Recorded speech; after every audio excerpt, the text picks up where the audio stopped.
अंड्याची ही डिश तुम्ही कधी बनवली का? याला एक तिखारी असं म्हटलं जातं आणि ही सुरतची स्पेशल स्ट्रीट फूड आहे. खायला इतकं जबरदस्त झालं होतं ना आणि इतकं टेस्टी लागत होतं ना. तवा किंवा पॅन घ्यायचा, त्यामध्ये तेल टाकायचं आणि 2 अंडी फोडून आहे ना हाफ फ्राय करायचं. वरून मीठ, मिरची पावडर आणि कोथिंबीर टाका आणि ना लगेच प्लेटिंग करायला घ्यायचं. आता त्याच पॅनमध्ये ना थोडंसं तेल टाकून बारीक चिरलेला कांदा टाकायचा, आलं लसणाची पेस्ट आणि वेगळी ना मिरची आणि कोथिंबीरची पेस्ट टाकायची होती. मस्तच असं ना फ्लेवर येतो बरं का ग्रेव्हीला.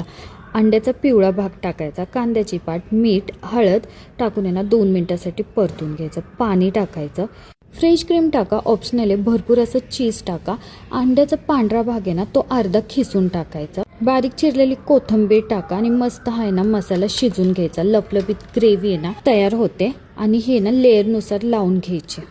आता पुन्हा त्याच पॅनमध्ये ना मस्त असं लाल तडका बनवून घेऊया. त्यासाठी ना पॅनमध्ये भरपूर असं ना बटर टाकायचं, लाल अख्खी मिरची टाकायची म्हणजेच तुकडे करून टाकायचे, उभा चिरलेला थोडासा कांदा टाकायचा आणि 2 मिनटं परतून घ्यायचा. आता अंड्याचा पांढरा भाग राहिला ना त्याला पण उभं चिरायचं आणि त्यामध्ये टाकून मीठ आणि मिरची पावडर टाकायची आणि थोडीशी रंगाची मिरची पावडर पण टाका बरं का.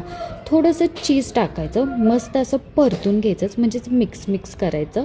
आता ह्या तडक्याचा शेवटचा लेअर त्या ग्रेव्हीवर टाकायचा आणि मस्त अशी प्लेटिंग करून घेऊया. बटरमध्ये भाजलेला पाव ठेवायचा किंवा तुम्ही ब्रेडनी पण हे खाऊ शकता, जबरदस्त लागतं हा. परत एक हाफ फ्राय केलेला ऑमलेट ठेवायचा, वरून चीज टाकायचं, कोथिंबीर टाकायची आणि ना मस्त असं एन्जॉय करायचं. हे इतकं जबरदस्त झालं होतं ना खायला, बघूनच तोंडाला पाणी सुटतंय ना. लवकरच बनवा आणि माझ्या चॅनलला फॉलो करा.